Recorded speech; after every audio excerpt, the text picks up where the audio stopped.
Hi everyone and welcome back to Chess for Charity. In this video, I'm going to show you a super cool puzzle where it's white to play and win. Despite being down 28 points of material, white can win in this position. Give it a second, see if you can solve it. I feel like it's not incredibly challenging in terms of the concept, but the execution might be challenging. So see how far you can project this thing out and if you can solve it. While you're considering the answer to that, let me ask you to subscribe if you have not done so already. Half of the income that I earn on this channel goes directly to charity. So every like, every subscriber, every channel member, everything, half of that goes to charity. So if you want to help out charity, this is a good way to do so while enjoying the amazing game of chess. Okay, let's get started here. So you might notice black is kind of in a corner. And right now, their queen can't move. Their bishop can't move. This bishop can't move. This rook can move, but only to a couple of squares. These pawns are going up the board, so this pawn is getting pretty close to promotion if it wanted to go that route. There's a lot of stuff happening here. So the immediate first move from the white side is, how do I threaten checkmate? How do I try to take advantage of all of this congestion on the black side? And you have two options. You have this knight move that can go to either d7 or e6. Now, why one of those squares? Because those squares would then threaten checkmate on the next move because of this. I'm drawing a lot of arrows, but hopefully you see the concept. So nothing else really makes any sense because you need to attack the king.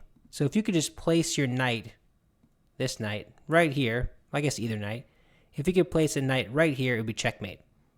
Oh, if only. That's not how it works, though. So the first move you have to pick carefully. From there, I think it's kind of a forcing sequence. So let's say you play the move knight d7. This would be a mistake. Now, why? It'd be a blunder, actually. So the reason why this is a mistake is because, yeah, you're threatening checkmate in one. So if they do something silly, I don't know, just pretend they just take a pawn or something, well, they just lost the game because this one knight is covering everything and they lose. But of course, that's not what they're going to do. Instead, how do they prevent checkmate? Take a second. See if you can figure this out.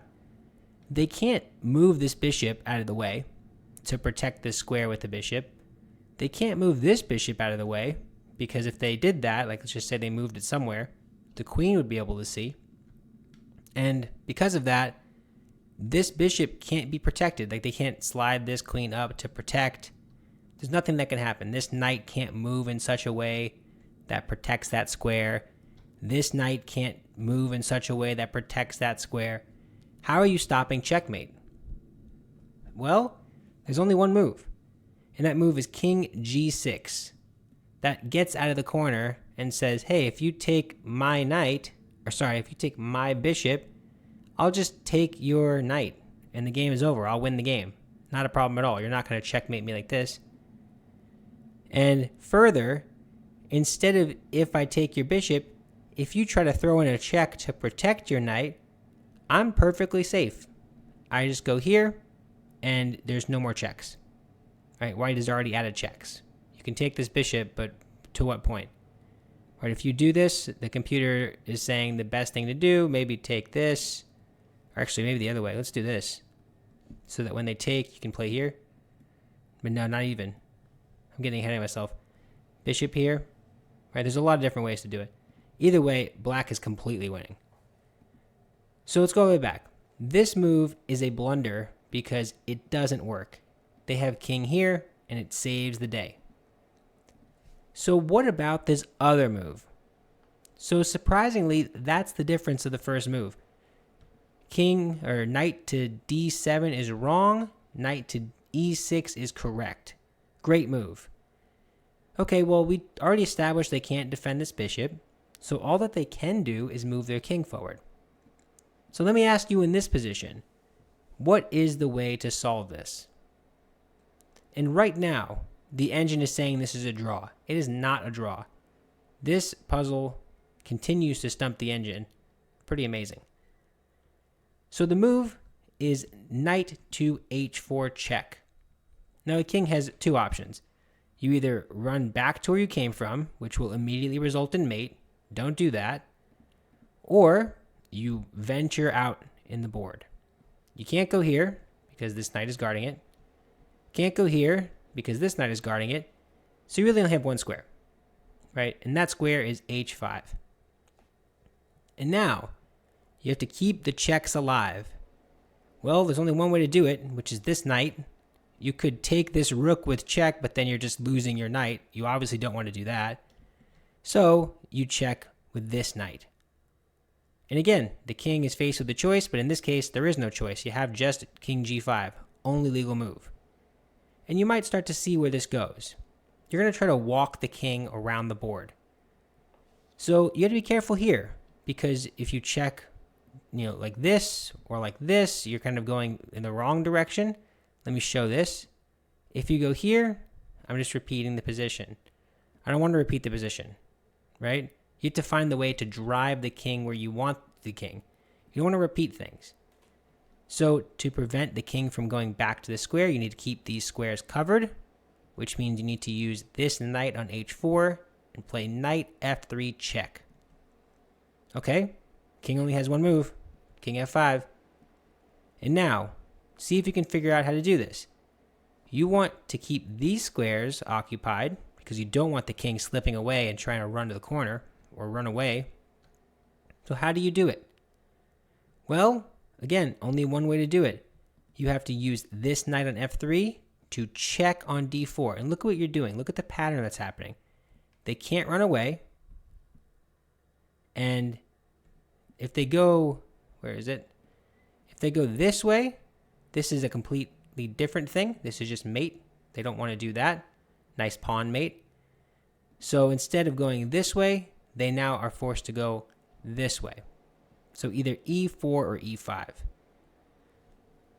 Okay, let's say they go to e5. It's the same concept really either way.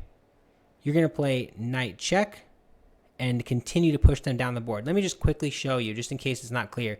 If they go here, it's the same concept, right? You kick them, and then now they're back to e5. So we'll just continue the position as if they're already on e5. So knight here, and look at the way that you're walking this king over, right? Look at how these squares are blocked off. The king cannot go. Okay, king continues. Either they go to e4 or d5. Well, we already showed that if it goes here, we can just kick with the pawn. So let's continue to go to d5.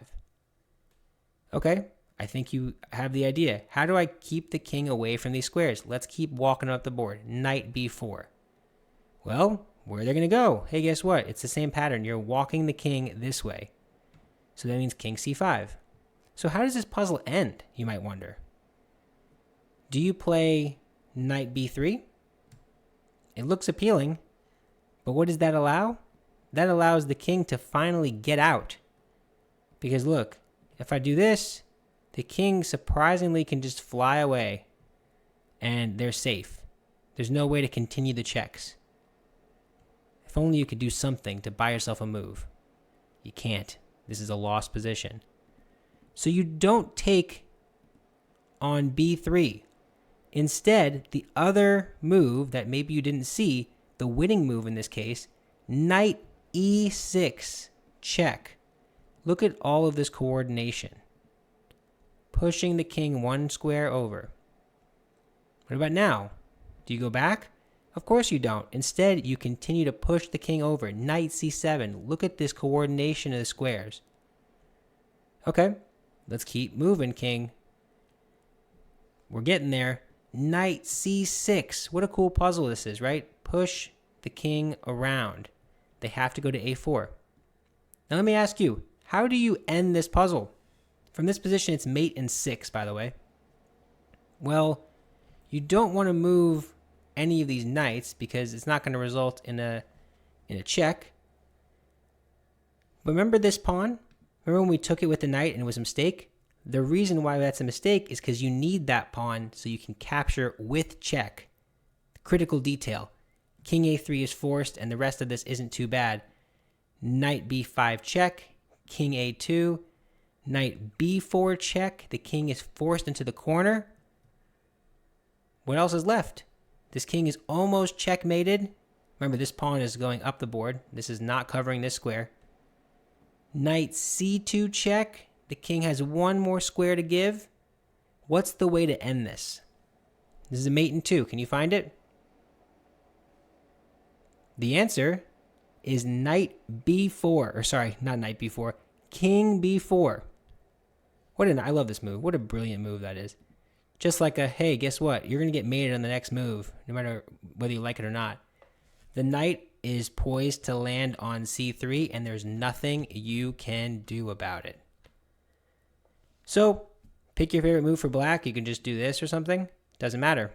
That is checkmate. Maybe you want to move the pawn. Hey, guess what? Oops. Guess what? It doesn't matter. No matter what you do, checkmate. So this puzzle is incredible. Let me go all the way back and just do one quick play of it so you can see all the details. You push the king over to the side, and it goes from h5 all the way over. Isn't that amazing? Just walking him over, just walking the king over. You gotta kind of pick the squares selectively in a few cases, but what's cool is the king ends up on a4, a3, a2, and a1. Look at the journey of this king. It's insane. And I love that quiet move, and that ends the variation. Look at the journey. Oops, you get the idea. That's the journey. That's crazy. All right, insane. But thank you to Willie on Discord for sharing this. It's such a nice puzzle, and I saw it, and I was like, man, I got to show this. So appreciate that. Shout out to you. If anybody else has a puzzle they'd like me to share, drop it in Discord. Let me know in the YouTube comments, whatever works for you. I'll try my best to show it. I love puzzles, and I love just showing all this stuff. So that's it for now. Thanks for watching. Bye.